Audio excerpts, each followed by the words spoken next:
a masterclass discussion between William Hellfire and our guest of honor here at Offscreen, Ms. Roberta Findlay.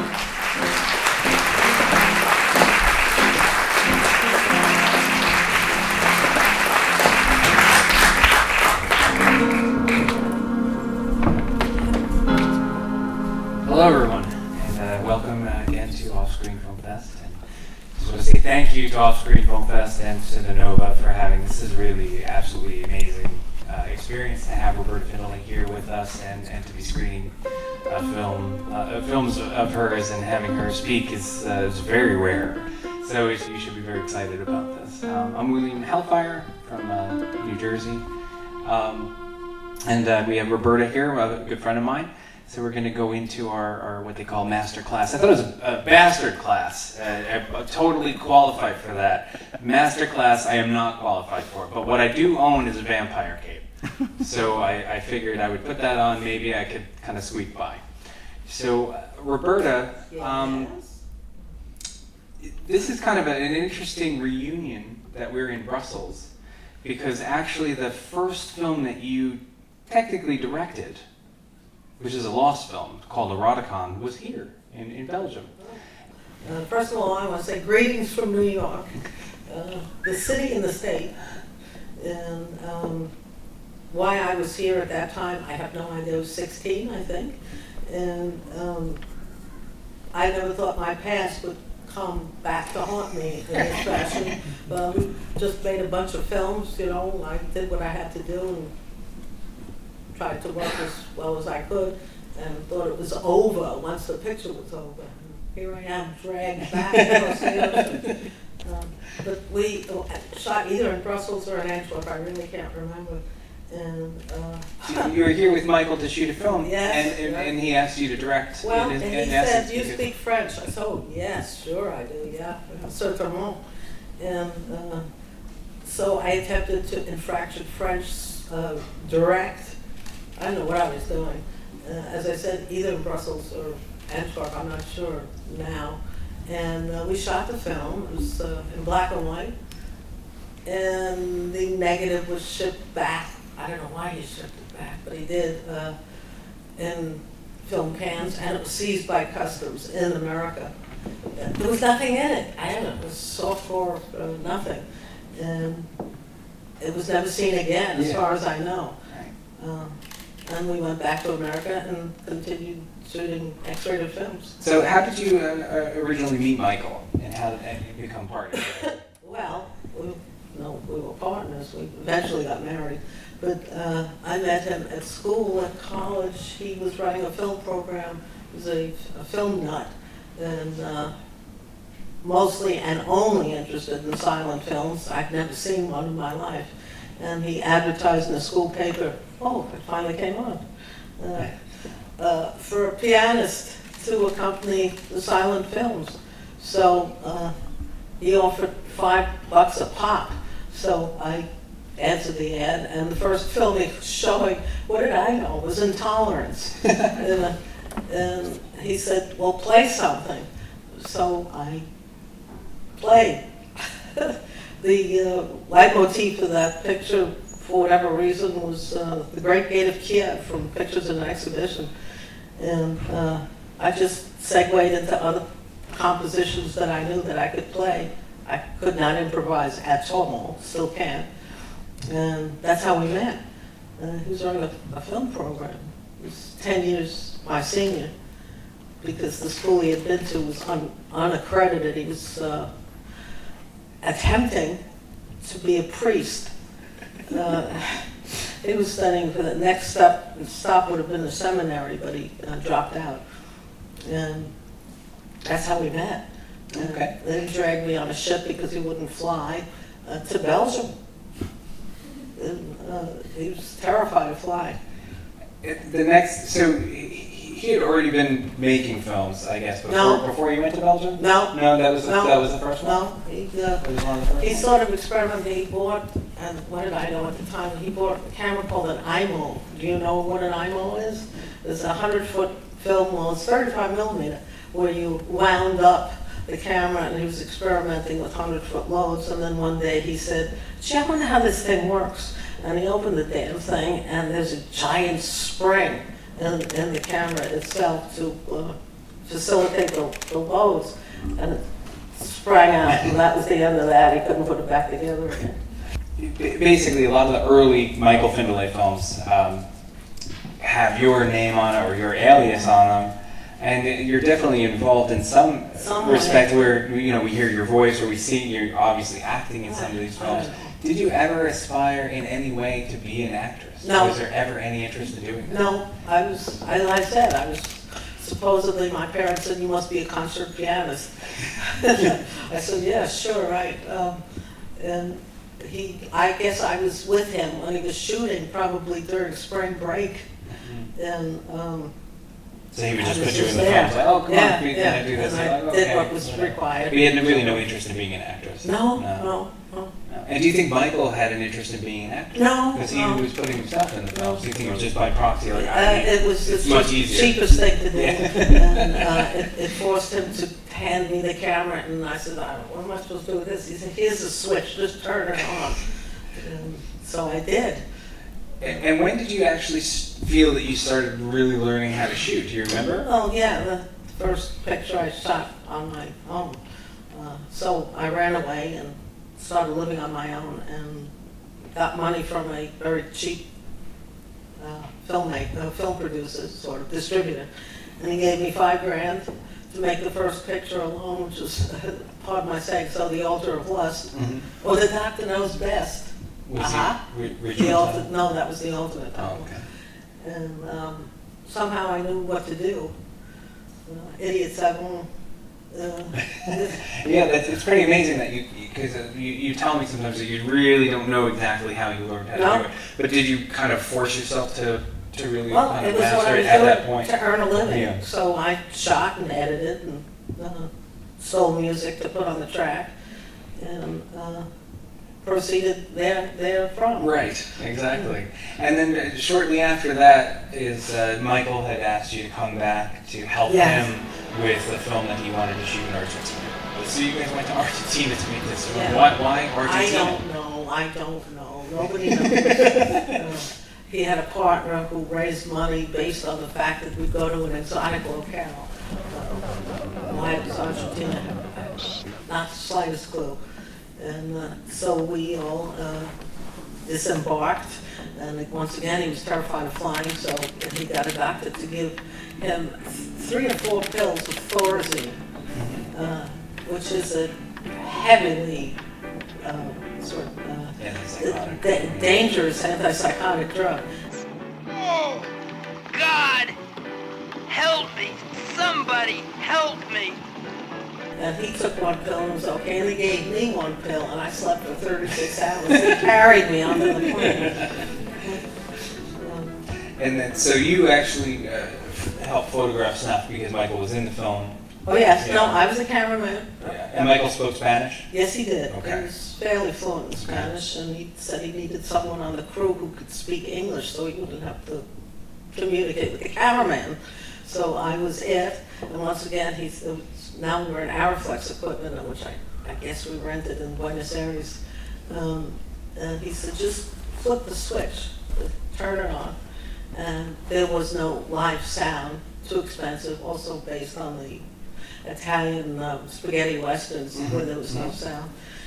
And so it was a wild airy, which I held, and I became a tripod. Since it's quite a heavy camera, loaded, I didn't move, and no shaking. It was too heavy to shake.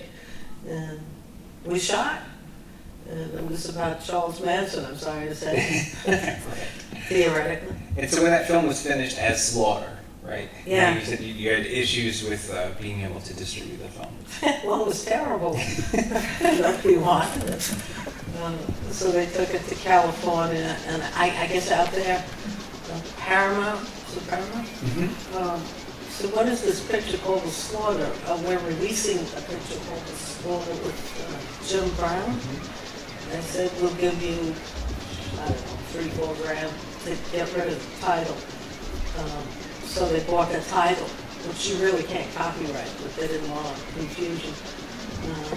So that was the big sale they made. Came back to New York. Nobody wanted it. Nobody wanted it. No. So it basically got shelved at that point. And at this point, you also left Michael.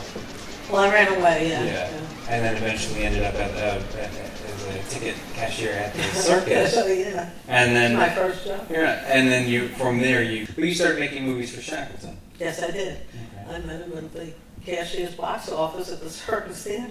He was bringing a trailer. And I said, give me some money and I'll make a film. And he believed me. Yeah. And so he gave me some money and I made 5-6 pictures for him. And that first was Altar of Lust. Yes. And it did well for him, so that he continued to make Yeah, pictures with you. yeah, and then it was Rosebud. Mm-hmm. Sorry, Orson. That was bad. Again, no sound, couldn't afford it, so I made a diary out of the whole thing, so it would be all voiceover. And also during this time, so you continued making movies for Alan, and Yeah. and again Michael came back into your life saying, "Oh, please come and shoot Yeah, a movie." So yeah. let's talk about Shriek of the Mutilated. I don't know if there's a lot of fans out there. Shriek of the Mutilated. It's a fun one, yeah. Fortunately, I've never seen it. You haven't watched even sit through it? No. Okay. People say that he's downright nasty. Yeah, he's mean and he's gruesome. He'll make your threesome into a twosome. Now's your chance to make a break. Don't let a moment go to waste. On the prowl, hear him howl. Here comes the Yeti now. So Shriek of the Mutilated is kind of a Yeti, not really Yeti movie. Well, so the producer was wearing a Yeti suit. His wife made him a Yeti suit. Unfortunately, as I told you guys, he was like my height. He was 5'2", 5'. Some Yeti. Tiny Yeti. It had a big zipper up the back, which I had a terrible time trying to get rid of and not see through the camera. That's all I remember. Well, why did Michael bring you back onto that? He was very mixed up. It was crazy.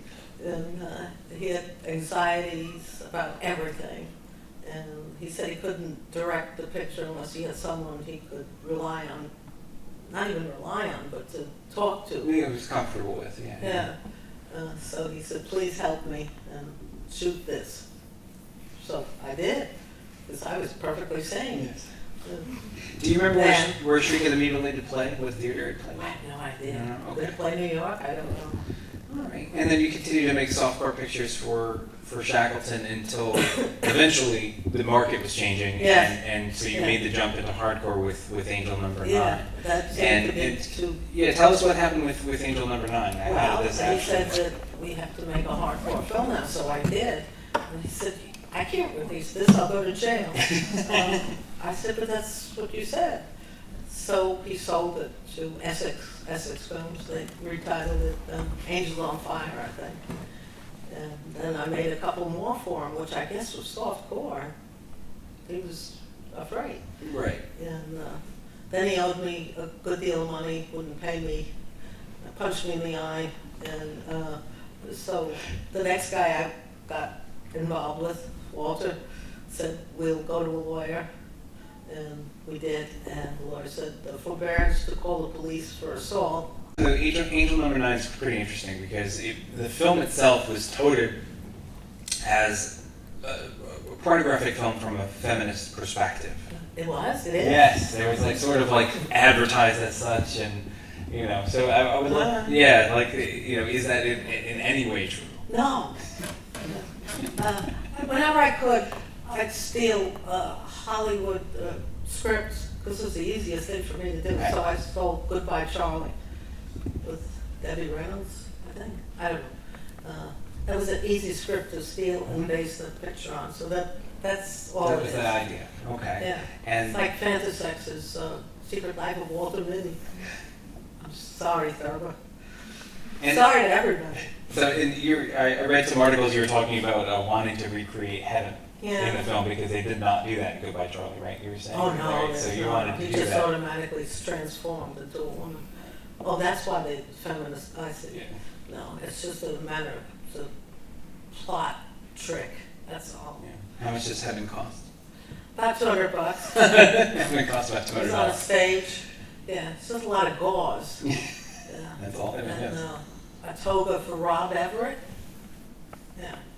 No, I guess somewhere around this time, you started seeking legitimate work in television and commercial work, right? And you were thinking about becoming. Well, yes and no. I was asked to join the Cameraman's Union, which in New York was 644, was IA, the IATSE. And the dues were enormous for me. Right, you're saying about $3,500. Yeah, something like that at that time. And I didn't have the money to do that. And they said, well, we'll waive the fee for a while. And I had two sponsors, two other cameramen who said they'd sponsor me. And I was able actually to put a reel together that didn't have any sex footage in it, which I saw. It was not easy. And then I got busted, and they asked me to withdraw. So I snuck away. And also around this time is when you worked on the all-woman crew of The Waiting Room? Yeah. No one's ever seen that. Yeah. I don't think it was ever released. So how did this all come about? Well, once again, I put together a reel without sex footage in it, and the producer of the film was a woman. It was the granddaughter of Jack Warner Brothers, and her father was Milton Sperling, who I'd known since I was a kid, a famous Hollywood producer. And she wanted to make a film. She'd made one previously, which Make a Face. That's Make a Face, okay. And this was a vanity project. And it was about her experiences in a psychiatrist's office, really interesting. And she wanted an all-female crew, which I told her was ridiculous. And eventually, I said, women cannot lift this heavy moviola crab dolly off and on a stage. And a heavy steel blimp, which the area was in. And so I hired a few grips to do that. And the shoot lasted like 2 months. And she paid me weekly, so I thought that was That's great. good gig, as they say now. So then from here, talk a little bit about this stuff that you were doing with Walter. So when you started partnering with Walter and importing California actors. Oh, yeah. So you started to work with John Holmes. We made actually 26 titles, pictures for our company, real time. And we had the New York crew who don't want to cast aspersions on them necessarily, but they really all thought they were acting. Absolutely, yes. They wanted to be actors. The California people had no such delusions. They were all on drugs. We were so naive, you know. Holmes came in, and Walter said, seems like a nice boy. He drinks milk all day. And I didn't know, but apparently he was on coke. The drug. Yes. What was the good Coke story that you told me about Walter? So we go to California after, this was a few years later, to shoot Shauna Grant and stills to use on 3 posters for 3 different pictures. And she was 8 hours late. And in the meantime, it was like 110 degrees in this house that was owned by the still photographer. And Walter said, God, it's hot in here. I'm so thirsty. Does anybody have any Coke? And 10 different people ran in different directions and dragged out their powder. No, to drink. Coca-Cola. We were so naive. We never did drugs. Just booze. Working with John Holmes, you said you really did enjoy working with him, but you wrote these scripts. Yeah. And they were full-on 100-page scripts you were writing. Yeah. And the first shoot, I guess, Love in Strange Places, Holmes said, he blamed Walter, not me. He said, what are you, a dialogue freak? And threw the script away. Either he was illiterate or he just didn't want to read it. I don't know, but he never did read a script in my presence. But he was a kind of humorous fellow, believe it or not. And he improvised, made the stuff up. So you'd get the idea of the scene and just Yeah, play exactly, with it, and it would be yeah. fun. The first film he played Dr. Freud, a psychiatrist, based on Freud. And you were so so during this time now, the first time that you got arrested, right? Oh, yeah. Now, I get them mixed up. Was it for the judge's house? Is that the- Yeah, that's okay. not John So Holmes. what film was that? All in the Sex Family. All in the Sex Family. Okay, so talk a little bit about.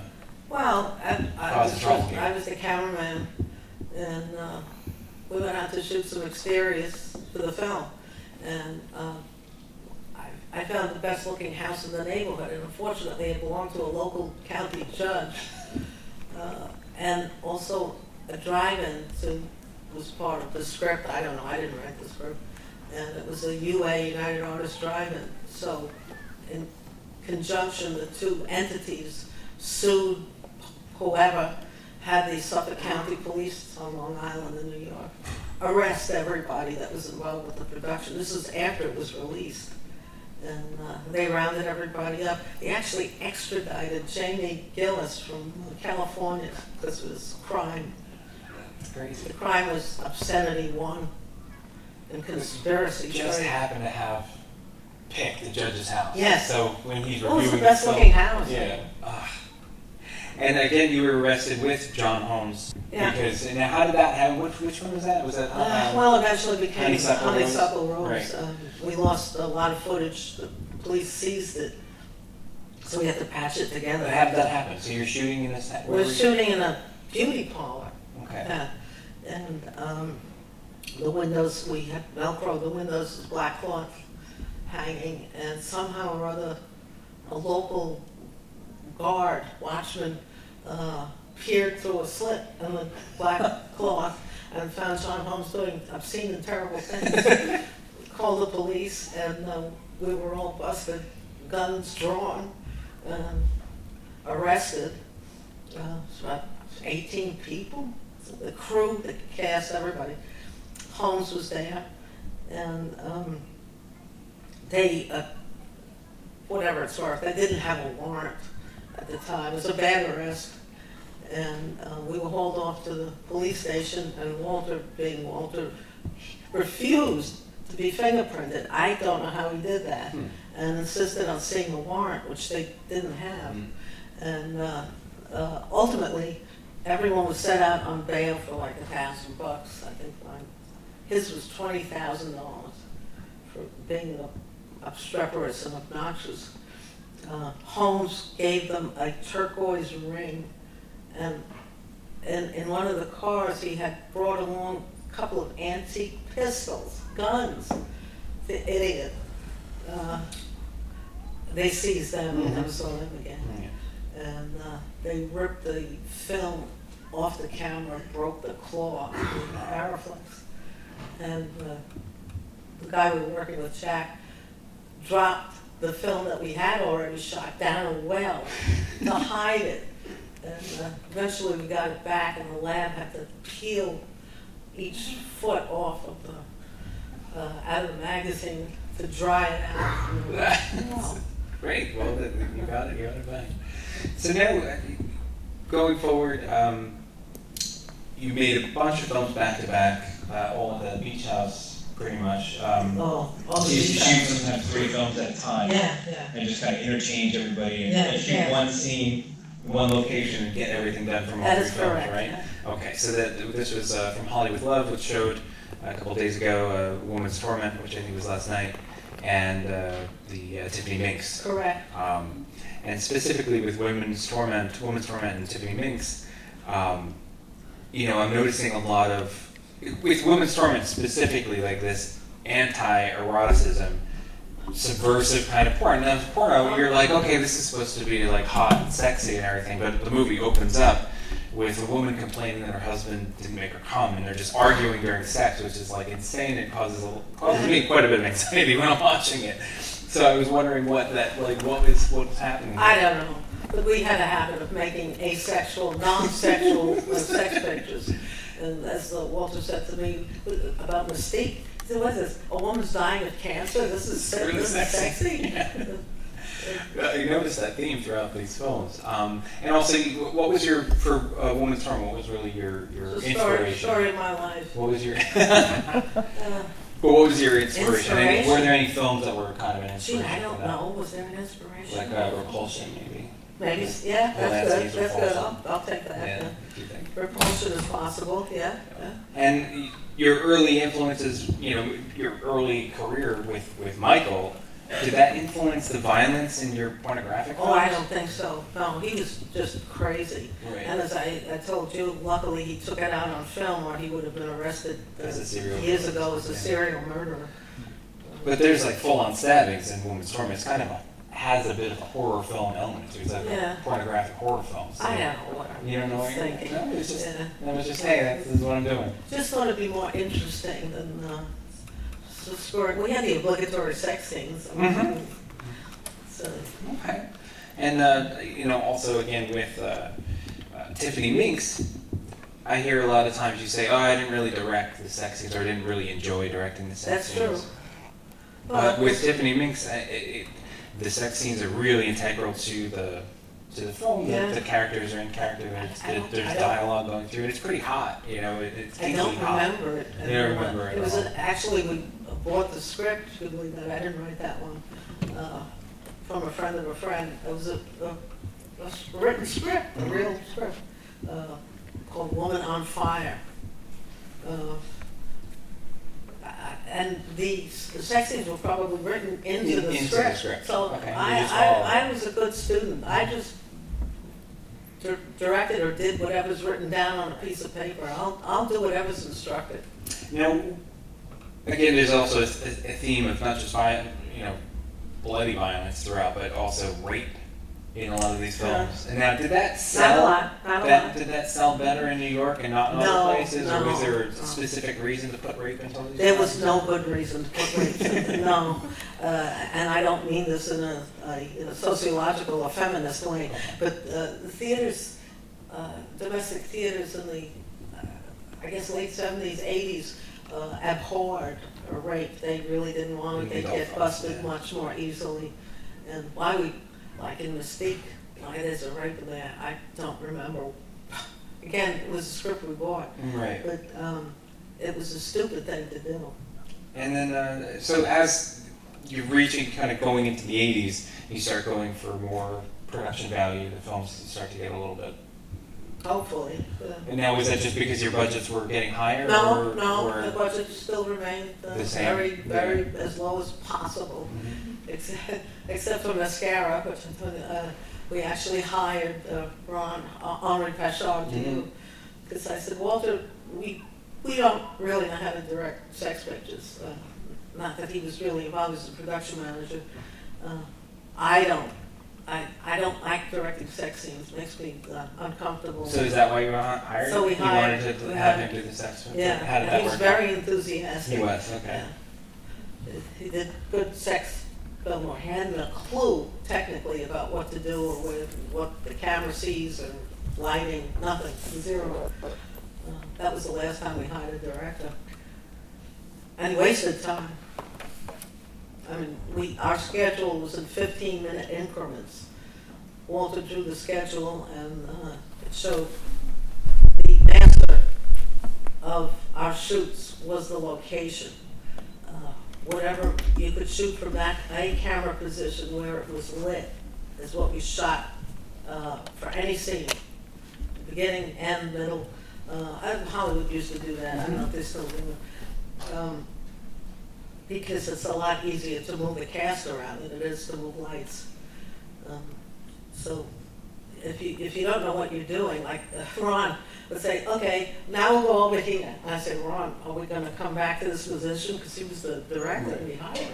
He said, yeah, later on. You don't reset up, yeah, waste of time, exactly.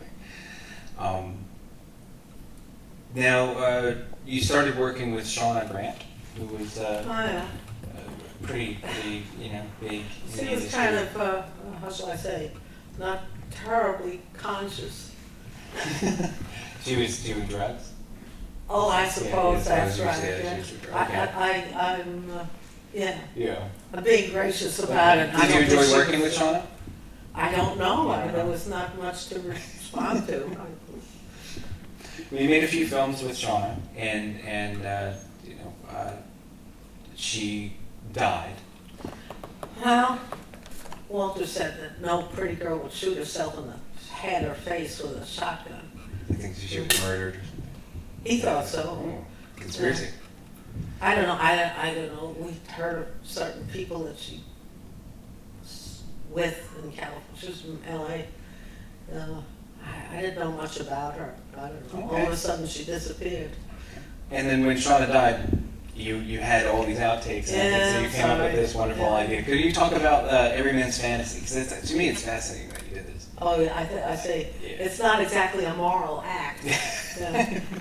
I said, look, we have all these outtakes from a couple of pictures, I guess it was, that she was in. And her name was becoming sort of famous at the time.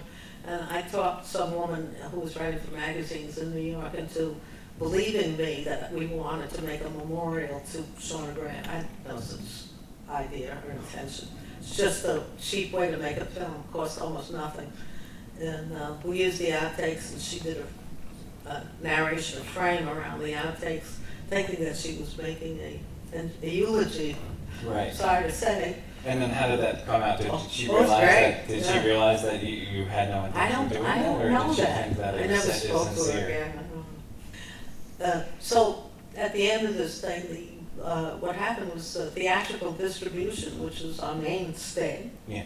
in domestic America, was ending. Videotape had just started coming in, and the theaters converted from film to tape. And they just go to a video store and not even buy, but rent the tape, and there were no film royalties. I mean, you could have They're sued. basically stealing from you. Just Yeah, showing that- exactly. But it was impossible. It was Yeah. just too many locations. So we said, oh, that's no good. And all the subs were closing down. They couldn't make any money. So we went into what we thought were horror films, which were much more expensive than X-rated films. So the first horror film that you make then is Tenement, right? That's the first one you I did? thought Oracle Was it was Oracle first. the first one? Okay. And think so. Talk about that genesis. Like you did with Oracle, was there anything you were specifically like, oh, okay, I have an influence and interest, I'm going to try and do? Did you go out and get a script? Yes, we Like, bought a you script. bought a script. And from this guy, I forgot his name. And I told him what we wanted to see, I guess, more or less. And frankly, it didn't make much sense. I rewrote it. It was Okay. illogical. Yeah. Not that the finished product's logical, but it was even worse. It just seemed interesting. Was there any film that you were looking at, like saying, okay, we want to try and meet this expectation, like this kind of look or feel, or was there anything that was contemporary at the Can't time think of that a you were thing. looking at now? No. Nothing. No. You just said you knew that it had to have higher production value than Yes, than that's erotic right. films. Yeah, obviously. You Special can't effects fill, and you all. can't fill 10 minutes up with it. Right. So what was your budget then for Oracle? Terrible. Oh my goodness. Must have been $80,000-$90,000. Good heavens. It's still, I mean, it's incredible that you made that film on $90,000. It looks like it could have been like a $300,000 film. Well, easy. all the stuff is a 35. Film is expensive. Mhm. I'm sure it's even worse now. But any equipment was not digital. A lot of very heavy equipment, Mhm. grip lighting, so forth, so on. Camera kit had a million parts to it. And it was like a 2-week shoot. 2 weeks. We were not used to this kind of thing. That's Fantasex was 3 days. 3 times the 4 times what you normally shoot at. And with Oracle, then now you're doing this horror film, you also have these like crazy little monsters in there. You Yeah. have a rubber zombie creature. I don't You remember know, the rubber zombie he's creature. He's like hanging out, and then you have a head that like comes flying Oh, through that the was glass. very difficult. I had to shoot So that you backwards. did all these finally. crazy effects, Yeah. you know, and it's just, where does this come from? Because it's not something you normally do. You just made Made it it all up up as on we and went started playing along. around. Yeah. We actually hired a special effects guy. Mhm. Walter did not do everything except for the green hand. Except for the hand. I So said, you can't do that. That's absurd. But we did it. the Oracle hand, so that's the Oracle hand with the Yeah, the magnet. magnet on the- You still have this, right? This Yes, is at I have home, the right? little We hand. have to Should play have with this ordered next it. time. Do you remember did Walter make the blood for this film? Yes. Yeah, he had a special recipe for blood. Do you remember what that was? Yeah, there was carrot syrup and a bit of chocolate syrup and I guess Red food coloring. a little blue food coloring. Okay. Yeah, and he wanted it so that you could remove it from the stain. I think the carrot syrup is irremovable. And this has some pretty nasty violence in it. Like I was saying to Mike, like, it reminds me a little bit of like later Fulci stuff. You know, like it's bonkers, and then B, it's just like insane violence happening in this film. But did you have any issues with the censors for Oracle? No. The only picture we had trouble with we never got a R rating was Tenement. Okay. And then that was X. Before we get to Tenement, Pamela Testa, like how did this all come? Because this is a pretty odd, like right in the beginning of the film, you have this one character that is a woman but has a modulated voice, and it's almost like, you know, playing a man's character is fairly confusing. So could you enlighten us about? She came in with her boyfriend, who was there to cast for the villain, and she looked far more interesting than her big fat boyfriend. I don't remember why exactly, but her voice is not her fault, and it isn't even my fault. But we had what's called an eventide vocal modulator, and in real time, that is to say, you don't lose any time. One way or the other, you could modulate any sound, any audio, up or down, sideways, whatever.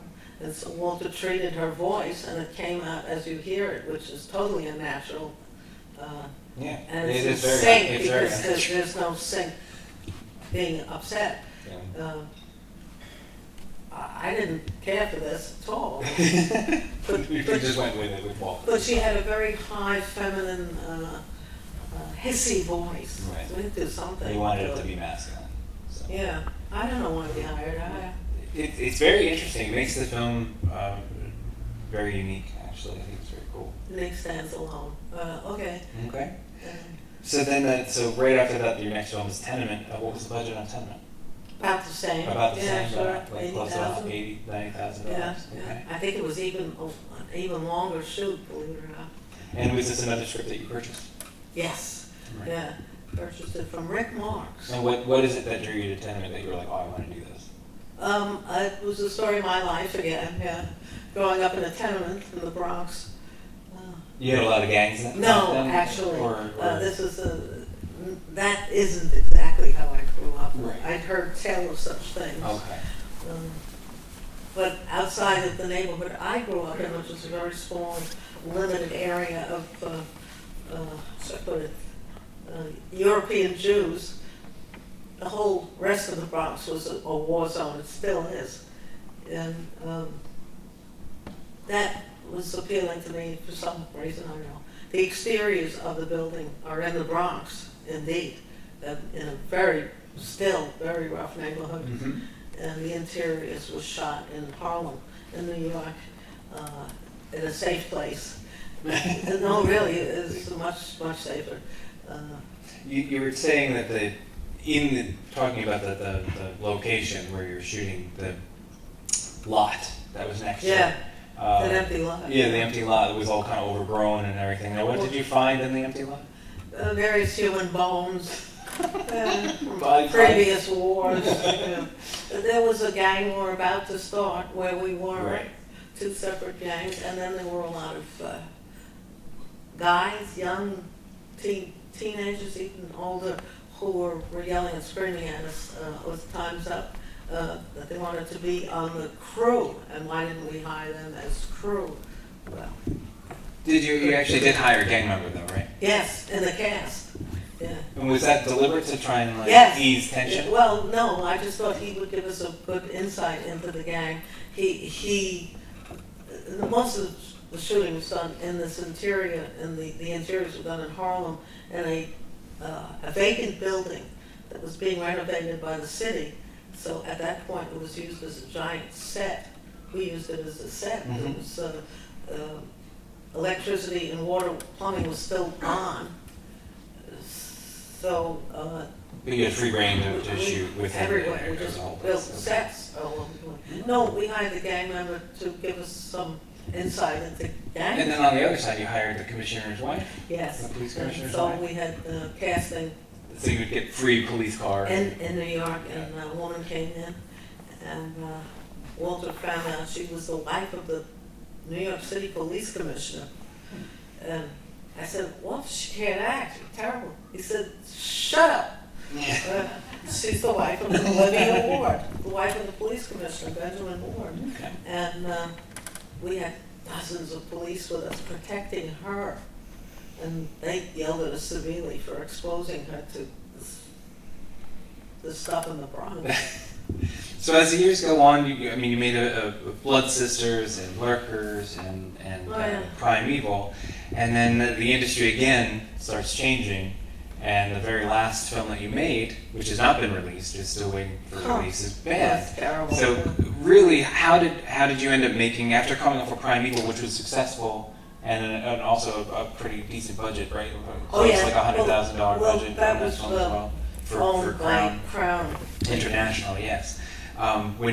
What brought you to do Banned, which is a little strange for your repertoire because it's a comedy, horror, rock and roll Shouldn't film. have done it. I blame our accountant. The accountant said your film company has made too much money this year. You have to shoot something by, I forget when it was, the end of the fiscal year, March, whatever. And so we don't have anything to shoot, so we took a script written by one of our employees, and it was terrible. And I said, Walter, it's awful. And he said, well, how bad can it be? Little sex, rock and roll, drugs. And I was right. It was terrible. It's awful. Yeah, Just awful. Debbie Rochon's in it, at least. And that was the end of that. And that was, so you showed that outside of Cannes, rented a theater and showed it, and no one bought the film? I think so. Yeah. I'm not sure. I don't That was like remember. 91, That was a 92. bad Cannes screening. I don't And then they remember. tried to get video Oh, distribution for it, and it we just had- no one was yeah. biting. That's No, very odd. no. Very odd. Well, Media Blasters owns it, so maybe if everybody keeps it on Twitter and Instagram and say we want to see Banned, maybe they'll actually do it. But it's supposed to be a comedy, So that was it. You stopped making films at That's that point. correct. Yeah. And what do you think of all this Roberta Findlay revival? I think you're It's all the- nuts. I think it's insane. Whoever would have dreamed that this would all, as I said, really come back to haunt me? Why am I here? They dragged me to Belgium. I was happy. She only came because they said they'd give us free drinks, so she knew that. Well, She I was gonna. drank plenty at home. Well, you're helping me get free drinks. But no, Who ever heard of this? You got nothing better to do? Sure. It's really quite amazing what Joe Rubin has been doing with restoring the films. Fine man. Yeah, fine man. Absolutely fine man. Really, really incredible stuff. Actually, Media Blasters as well. he's the one that brought me here. Yeah, Joe's the one that does. Joe, you can all thank Joe to actually be able to see Roberta Findlay because she really wanted. She loves Joe so much, and the work he's doing with the films and the treatment he gives the films that she really wanted to help promote and not just be like, you're on your own, kid. So And it he's was. been more than generous. Yeah, it's really great. And fantastic, and he's been a wealth of knowledge for all of us. What do you feel about, before I give it up, my jaw dropped not too long ago watching The Deuce on HBO. I don't know if you guys have watched it, but there's a Roberta Findlay character on The Deuce. What did you think about it when you saw yourself being kind of I only saw a characterized? piece of the thing, Yeah, and I know vaguely what you mean is a woman with a foreign accent. I guess that's supposed to be a That's supposed to Bronx be- accent? Is Yeah, that the idea? and it's supposed to be you, It but didn't sound like me, No. but the untrue part of this whole thing is this woman is trying to help another woman. Another woman. Not in a million years would that have ever happened in my life. Right. But everything else was everything I've ever heard you say. Don't hire women. Yeah? They can't lift anything. They can't lift They can't move a anything. leg. No. Don't hire prostitutes because they're dead behind the eyes. Is that? Oh, I never you said didn't that. Say okay, No. so maybe that wasn't right. I never knew a prostitute. Consciously. Oh, okay. I mean, I guess our casts were prostitutes. I don't know. No, they were, actors. I don't recognize that I know any prostitutes. I never said that. Yeah, but I remember you saying, I told you all the things. She's like, yeah, it sounds like me, except I've never fucking. No, I never helped another woman in my life, Yeah, no. absolutely. But come to think of it, I don't think I've ever helped another man, so. Oh, you helped me get drinks. I don't know what you're talking about. I really Help appreciate anybody. it. Well, thank you, everybody. I hope you enjoyed our masterclass. Oh wait, he's trying to tell you something. Yeah, he's trying to tell me that the booze is here. No, we'll take a few questions. A few calls, that's right, Still have sorry. just a minute. Yeah. So Roberta, you're not safe yet. Does anybody want to ask Roberta anything? Nothing. You can't be shy tonight, come folks. on. It's too rare of an opportunity. This is your last chance. They're stunned and just. You guys, I know you got. There we go. Oh.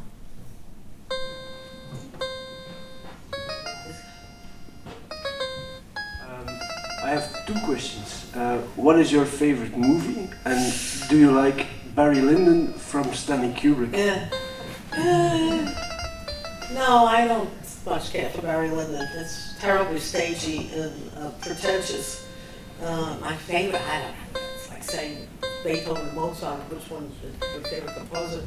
I love almost all Billy Wilder films, William Wilder, Hollywood films. I have never ever been a horror film fan.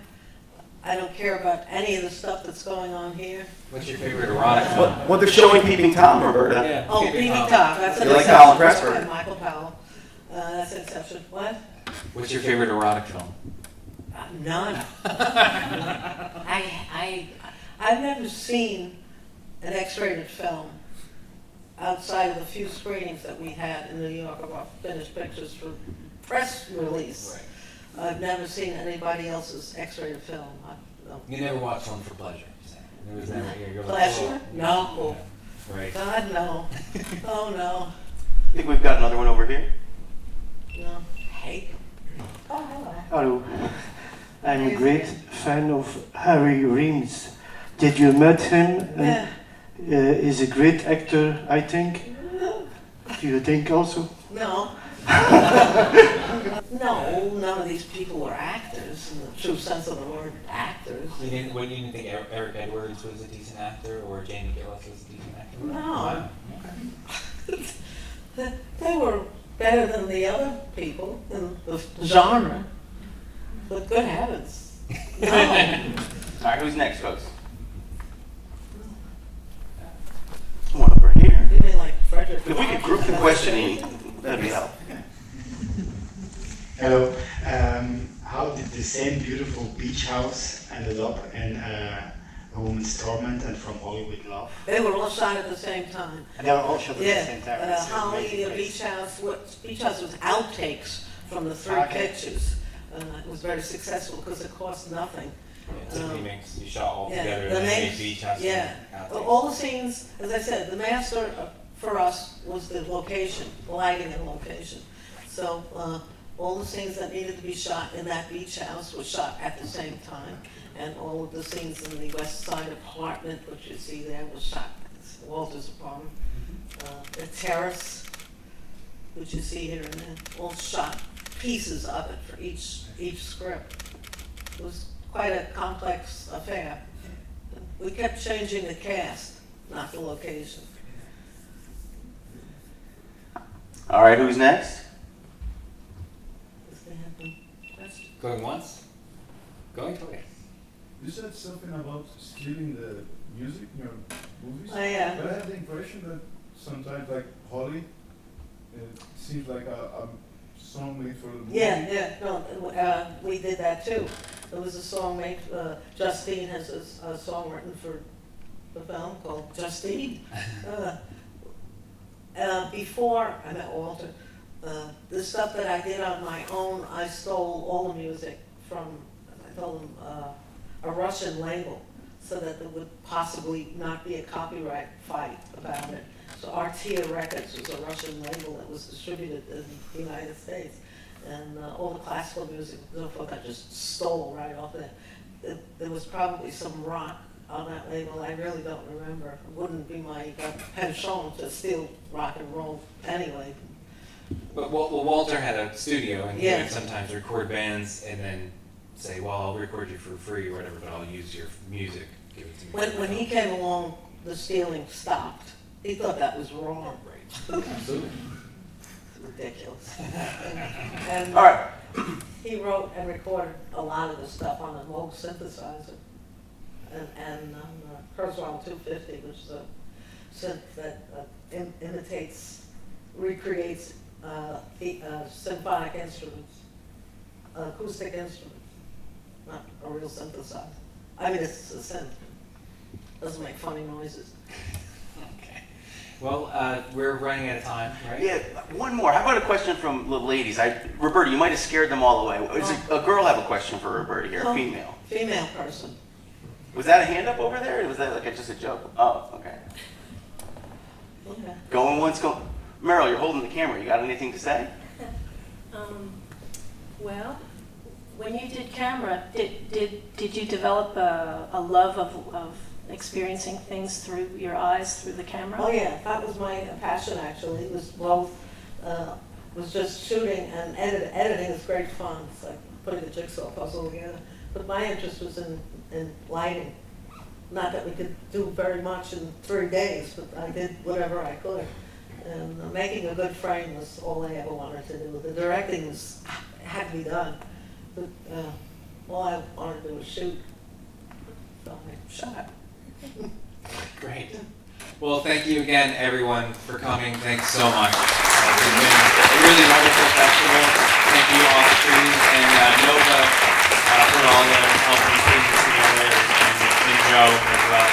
Mr. Mike Hunchback. And Roberta, thanks so much for Roberta Findlay to actually come out and hang out. So, if you're in New York City, look for screenings. Maybe we'll come out and have fun and have drinks with you guys. Thanks so much.